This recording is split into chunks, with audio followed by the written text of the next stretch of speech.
Assalamualaikum warahmatullahi wabarakatuh.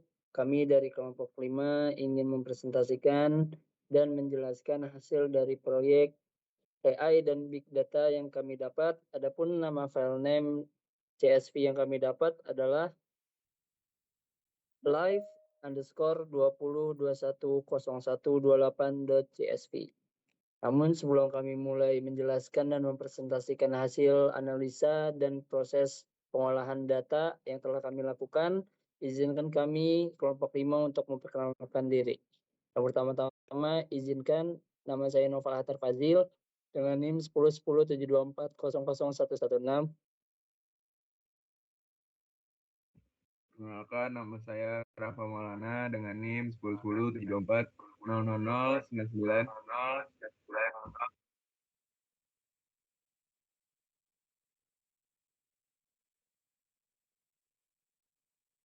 Perkenalkan, nama saya Dia Bayu Fauzan dengan NIM 101072400104.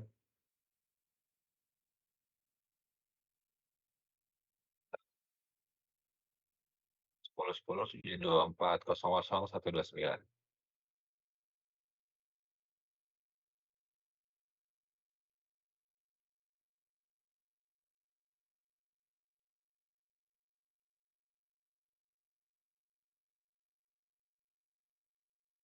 Baik, adapun di sini kami akan menjelaskan bagian-bagian dari codingan serta menjelaskan latar belakang proyek. Lalu di part bagian-bagian codingannya kami akan menjelaskan juga tujuan dan fungsi detailnya. Baik, yang pertama akan dijelaskan oleh teman saya, silakan.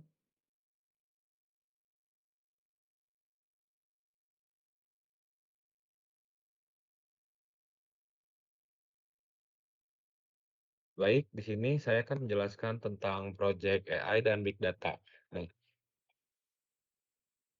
proyek AI dan Big Data ini menerapkan algoritma Unsupervised Learning (K-means) untuk melakukan segmentasi pada data interaksi Facebook Live guna menemukan pola keterlibatan pengguna tanpa label klasifikasi awal. Melalui alur data science yang sistematis, proyek diawali dengan eksplorasi multikolinearitas dan tahap pra-pemrosesan, seperti pembersihan fitur, one-hot encoding, serta standarisasi data menggunakan standar scalar untuk mencegah bias jarak including. Nah, kemudian penentuan jumlah klaster dilakukan secara objektif melalui evaluasi metode ALGO dan silhouette score, yang akhirnya menghasilkan 3 klaster prediktif yang divisualisasikan dalam scatterplot 2 dimensi agar profil konten media sosial tersebut dapat diinterpretasikan secara jelas dan akurat. Nah, berikutnya ini ada tahap untuk muat eksplorasi data. Nah, di sebelah kiri ini ada contoh dari codingannya, lalu di sebelah kanan ini saya akan menjelaskannya. Nah, tujuan dari muat eksplorasi data ini adalah untuk membaca dataset ke dalam memori serta mendiagnosis profil awal. Nah, kemudian fungsinya ini, fungsi dari pd.read_csv ini itu adalah digunakan untuk memuat data interaksi Facebook ke dalam struktur data frame pandas, atau ini nih berfungsi sebagai pembacaan file CSV yang ini. Nah, berikutnya penggunaan devinfo itu untuk memberikan rincian jumlah data, nama kolom dan tipe datanya.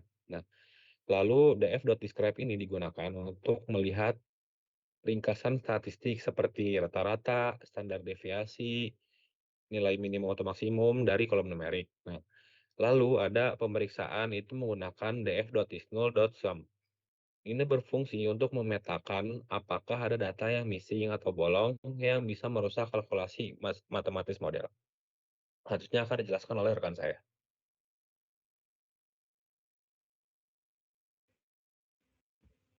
Untuk selanjutnya ada visualisasi data. Tujuannya yaitu melakukan exploratory data analysis atau EDA secara visual untuk mengidentifikasi pola distribusi dan multikolinearitas. Fungsinya Davis ini membuat histogram untuk melihat distribusi frekuensi masing-masing fitur numerik.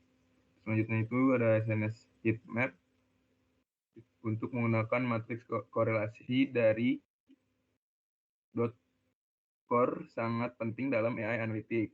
Ini mengukur seberapa kuat hubungan antar variabel karena algoritma K-means sensitif terhadap fitur yang saling berulang atau multikolinearitas.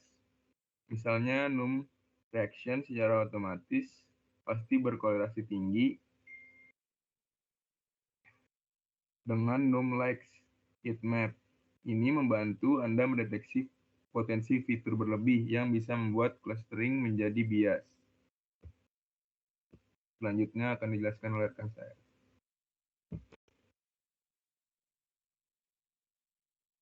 Baik, selanjutnya ada tahap pra pemrosesan data atau langkah terpenting dalam AI. Tujuannya mentransformasikan data mentah menjadi format numerik matrix yang terstandarisasi untuk dicerna oleh algoritma K-means. Fungsinya yaitu pembersihan df drop atau menghapus kolom identifier seperti status underscore ID atau tempor seperti status underscore published serta kolom noise tak bermakna. Identifier dapat merusak jarak kedekatan data karena nilainya yang unik pada setiap baris. Fungsi selanjutnya yaitu encoding. Encoding pd.gave_dummies. Algoritma K-means tidak bisa menghitung jarak dari teks seperti video atau foto. Ini diatasi dengan one-hot encoding yang memecah kolom kategorikal menjadi beberapa kolom binary 1/0. Selanjutnya fungsinya penskalaan standar scalar. Algoritma K-means beroperasi menggunakan perhitungan Euclidean distance atau jarak geometris. Jika jumlah likes bernilai puluhan ribu, sedangkan jumlah watch hanya balasan, maka likes akan mendominasi hasil kelompok secara sepihak. Penskalaan menekan rentang data menjadi min 0 dan variasi 1, sehingga setiap fitur memiliki bobot yang setara. Fungsi yang terakhir yaitu imputasi, mengganti nilai none atau missing value dengan nilai rata-rata dari masing-masing kolom sebagai jaring pengaman agar algoritma tidak error di tengah eksekusi. Tahap selanjutnya akan dijelaskan oleh rekan saya.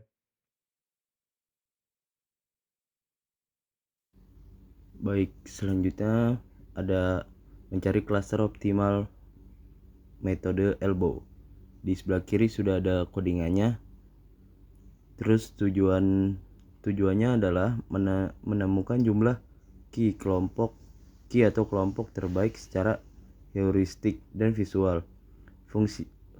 Adapun fungsi detailnya, kode melatih model K-means menggunakan iterasi loop dari asumsi 1 kelompok hingga 10 kelompok, range 1,11. Untuk tiap jumlah kelompok, sistem menghitung parameter evaluasi WCSS, within cluster sum of squares. WCSS mewakili kuadrat jarak dari setiap data ke pusat klasternya atau centroid, titik perpotongan ideal, siku atau elbow. Pada grafik menandakan diminishing returns, yaitu momen di mana penambahan jumlah klaster tidak lagi mengurangi WCSS secara signifikan, dan itulah jumlah K terbaik.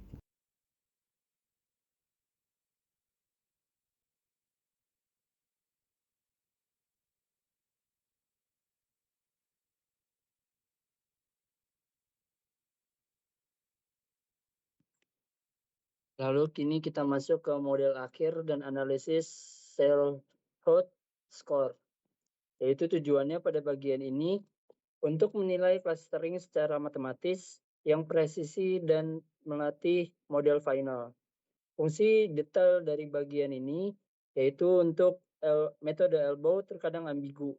Oleh karena itu, kita harus menambahkan analisis objektif menggunakan perhitungan metrik Self-Hot Score.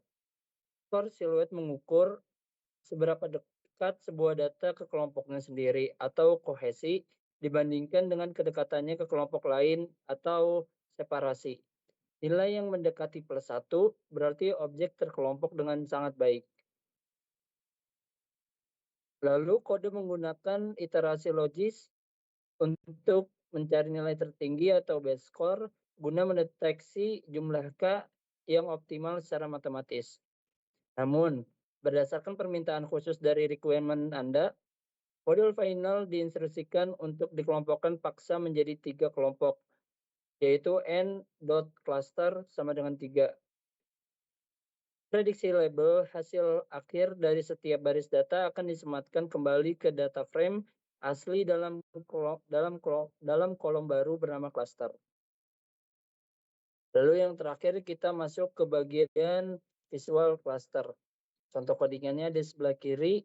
Tujuannya dari bagian ini adalah untuk menginterpresentasikan hasil pengelompokan yang dilakukan oleh model machine learning secara visual kepada pengguna manusia. Lalu fungsi detail di bagian ini adalah untuk membuat sebuah scatter plot 2 dimensi karena data aslinya yang telah diskalakan memiliki belasan dimensi.